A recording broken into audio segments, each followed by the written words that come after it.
Greetings, political refugees. I am Patrick Smith. This is Disenthrall. Welcome back. Today I'm going to talk about a post that I made to my personal Facebook wall. You'd be surprised how many of my videos start out as Facebook arguments.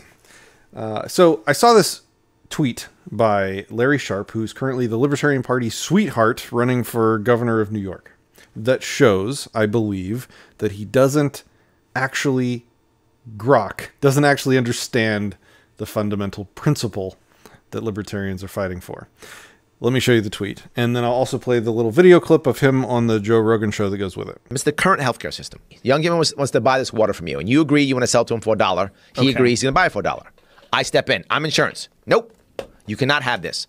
I have deemed as the insurance company that this actually is worth 50 cents. So here comes the next piece, though. Now, this guy over here, and he wants to buy the water, too. He doesn't have insurance. I can't get involved. Well, you want to sell the water to him. How much you want to sell the water to him now? $1.50 now. You're going to make up 50 cents for him. So he's paying 3 times as much as he's paying. How do you fix that? That's the current system. How would you fix that? Transparency, transparency, transparency. So number one thing, you go to the doctor's transparency. office, you broke your foot. You say, a broken foot costs this. In New York State, just saying this, if you sell medical services like any other service, you must be transparent. That's it. So you can't just give someone a bill. You have to show them why it costs, what it costs. Yes. And you have to have a standard Absolutely. that you charge them for. That's very reasonable. That's very reasonable. No, it's not. Well, it might be reasonable. It's not libertarian. The tweet was, healthcare services, he says, must become totally transparent with their pricing. It's the only way they can be held accountable for charging ridiculous amounts of money for items and services. They must be transparent. Sharpe for government. A new New York. Hashtag healthcare. Hashtag NYGovDebate. Hashtag libertarian. Hashtag Dems. Hashtag GOP. It is unlibertarian to use the force of government regulation backed by government guns to force private companies to do anything.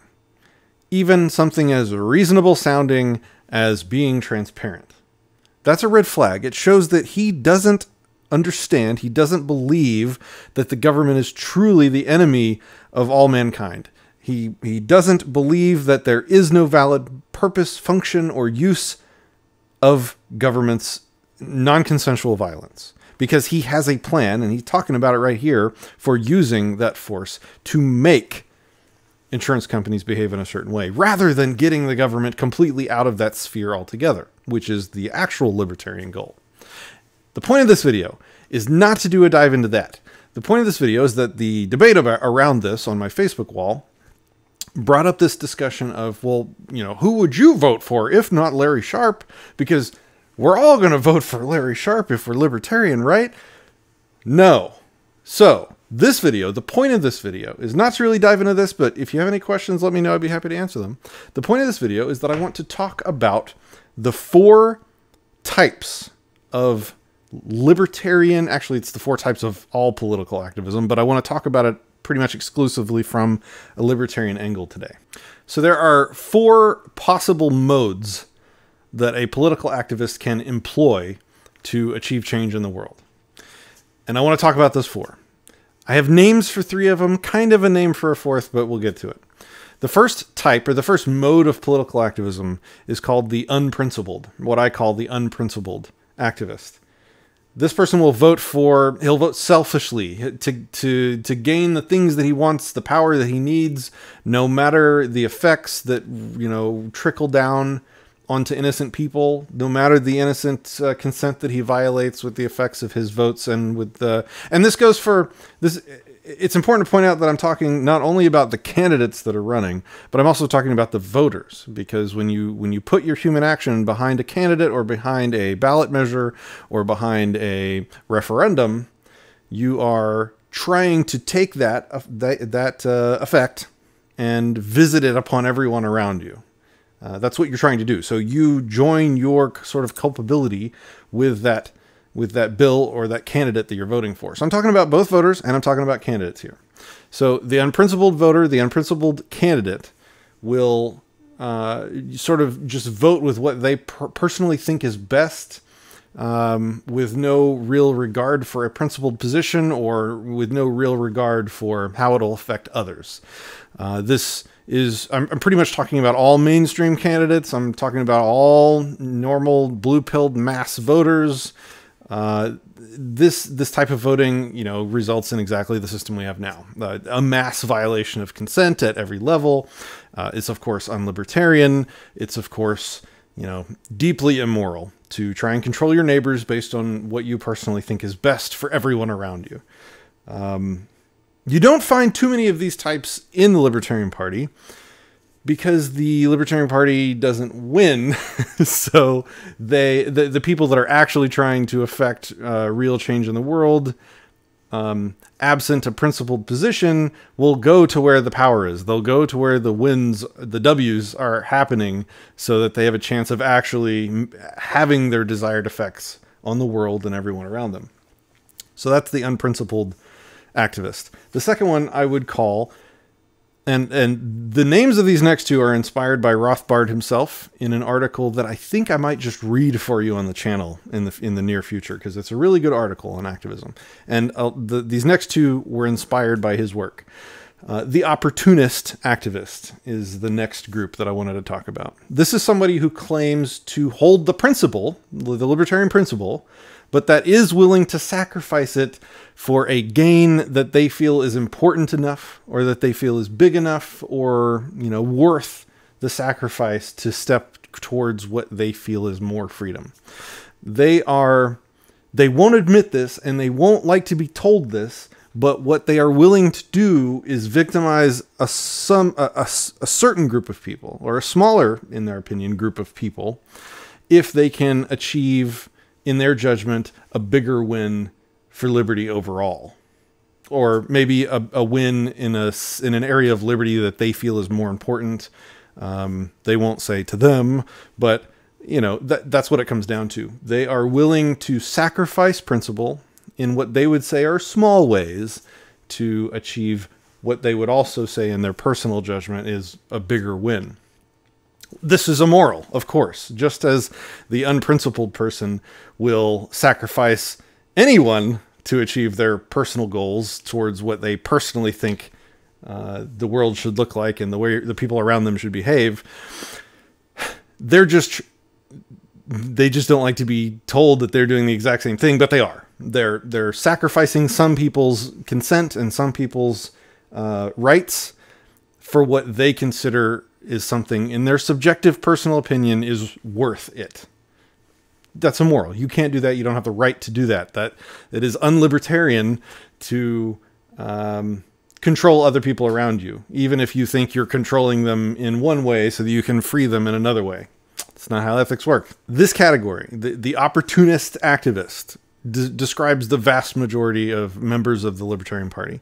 This includes the statists or the minarchists, and even some of the principled voluntarist types. This is your average Libertarian Party member. They really just want to see the Libertarian Party get somewhere. They want to see it grow and get somebody elected to something, somewhere, to do something, anything. And they're willing to compromise the only thing that makes the Libertarian Party special and different to do it, their principle. It's wrong. It's immoral. It's a violation of their own principle. The third type is the sectarian activist. This is kind of the opposite of the first two that we've talked about. This is somebody that is familiar with libertarian principle, the non-aggression principle, and they are sort of an absolutist. They will accept nothing but a total 100% principled victory. This is somebody who will only support a candidate or referendum or ballot measure that literally, let's say, abolishes the entire government at once in one fell swoop, for example. This is what I get accused of being 99% of the time, that I'm an uncompromising, principled person that will accept no half measures on the road to freedom. So this position, the sectarian, you cannot say this position is immoral, because it is staunchly advocating the raw, hardline principle that libertarians stand for. So this is not an immoral position. This is not evil. He's definitely in no way trying to control the people around him. In terms of political action, this is probably the least effective method in terms of like political action, meaning running for an office that then gets the person elected to hold the office, to, you know, be whatever person they were elected to be, to do the job of the elected politician. None of that is something that libertarians should be striving for anyway, but to try and do that as a hardline principled person is totally ineffective. You're not going to win.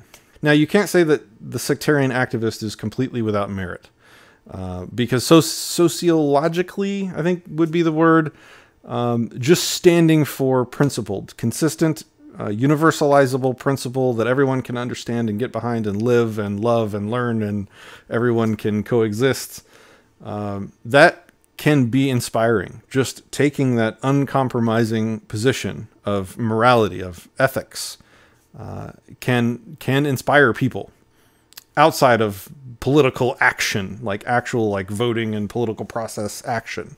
That can inspire people, and inspiring people is really one of the best ways that you can actually achieve or affect change in the world. So you can't say that the sectarians are without merit or pointless or whatever, or useless is probably a better word. Politically, they're probably more useless than the other two categories, but it would be near impossible to exist successfully in the political realm, especially holding an office while maintaining actual libertarian principle, because the two are antithetical. Okay, so we've covered the unprincipled, the opportunist, and the sectarian activist. The fourth category, I don't want to say splits the difference. It takes the things that the sectarian and the opportunist get right, and sort of melds them together. And I don't have a good name for this. I don't like the name I've come up with, because it's the opportunistic sectarian, I think is a weak name. And I was going to say the principled pragmatist, but that's kind of an oxymoron as well. A pragmatist is somebody that puts practicalities over principle. So to call somebody a principled pragmatist, anyway, you get it. So I don't have a good name for this, but this is what I think is the correct position, and I think Rothbard would agree with most of what I have to say on this. So this is an activist that, like the sectarian, demands total, pure, unbridled, uncompromising, principled positions. He speaks what is right. He demands the only ethical, consistent positions be the outcomes. This is somebody who stands, you know, loudly and proudly for what's right and for the principled position, and refuses to violate anyone's rights, like the opportunist and the unprincipled person. However, he doesn't demand complete, immediate victory now. He will accept any small victory that only progresses the state of affairs closer towards those end goals of complete freedom. So he doesn't demand a 2% tax cut. He would demand abolishing the IRS. And if the compromise that was worked out with the other side was to reduce taxes by 1%, he would sign that thing immediately. So like the opportunist, he's willing to get stuff done, let's say. If he were to actually, in some fictional world, actually, you know, win office or whatever in a principled way. Because like the sectarian, he would, you know, not cash paychecks with stolen money. He would not do anything that violated anyone's consent through any of the process of, you know, playing the dumb political game. He would be loud and vocal about the political game being an invalid one. You know, but if he attained the office, he would accept those compromises that push things more towards freedom. But when I use the word compromise, it's not really a compromise, because when you say compromise, most people think of give and take. Give and take. So I'll give you this if you give me what I want. So a compromise in terms of most people would think about it would be like, okay, Patrick will give you a 2% tax cut if you'll give me this new small tax on oranges, let's say. That would not be of something that this opportunistic sectarian that I'm trying to describe, this fourth type of activist, would accept. He would accept anything that moved the ball towards his I don't want to say radical end goals, but his fully realized, consistent libertarian principle goals. He would accept any compromise. So any baby steps you want to make, because, you know, radical immediate change is not going to probably happen all at once overnight. Let's at least recognize that. But he will never, under any circumstances, compromise or accept any deal that in any way moved away from his goals. So if somebody offered to abolish the IRS in exchange for a new regulation on barbershops, he would not take that deal. Because while it would be a big win for theft from the IRS, it would violate somebody's consent. It would violate his principles. It would be an unprincipled position. So that's how that is the only ethical position. That's the only way you stay ethical. And if you're so inclined to attempt to play the dirty game of politics, that is the only way to do it ethically, principled that is the only way to be a principled, actual libertarian in this game. And so that's kind of where we came to with this tweet from Larry Sharpe, when he says healthcare services must become totally transparent with their pricing. It's the only way they can be held accountable for charging ridiculous amounts of money for items and services. They must be transparent. So Larry Sharpe is right on most things that he talks about when it comes to libertarian principle and positions in the world. But this tweet shows that he doesn't get that fundamental thing, that fundamental difference, the thing that makes libertarians right and the entire rest of the world wrong, that government force is immoral. Even if you're trying to use that immoral force for good along the way to hopefully achieve a freer world in the future, you can't do that. That's unlibertarian. The government has no business and no rightful power over any insurance company owners to force them to be transparent. Also, side note, the only other thing that struck me as kind of weird about this tweet was the part where he says it's the only way they can be held accountable for charging ridiculous amounts of money for items and services. If you understood the libertarian position on economics, there's no such thing as charging ridiculous amounts. In a free market, you're going to charge what people will pay, or you're going to go out of business. It's supply and demand. And so you cannot call someone's price for something ridiculous. Now, granted, and I'm trying to stay away from a deep dive into this particular situation. Granted, the health insurance market is heavily manipulated by the government, and the state of New York probably to a greater degree than most other states. And you'd really have to pick apart the dynamics of that to see, because I don't want to get into it. I don't want to dive into this, but I do want to leave you with a quote from the end of the article I will probably be sharing with you guys soon from Rothbard, kind of on this topic. Quote, "Thus, the libertarian must never allow himself to be trapped into any sort of proposal for positive governmental action. In his perspective, the role of government should only be to remove itself from all spheres of society just as rapidly as it can be pressured to do so. Neither should there be any contradictions in rhetoric. The libertarian should not indulge in any rhetoric, let alone any policy recommendations which would work against the eventual goal, like Sharpe's new regulations on the insurance companies forcing them to be more transparent, which would work against the eventual goal. Thus, suppose that a libertarian is asked to give his views on a specific tax cut. Even if he does not feel that he can at the moment call loudly for a tax abolition, the one thing that he must not do is add to his support of a tax cut such unprincipled rhetoric as, well, of course, some taxation is essential, etc. Only harm to the ultimate objective can be achieved by rhetorical flourishes which confuse the public and contradict and violate principle." Thanks for watching.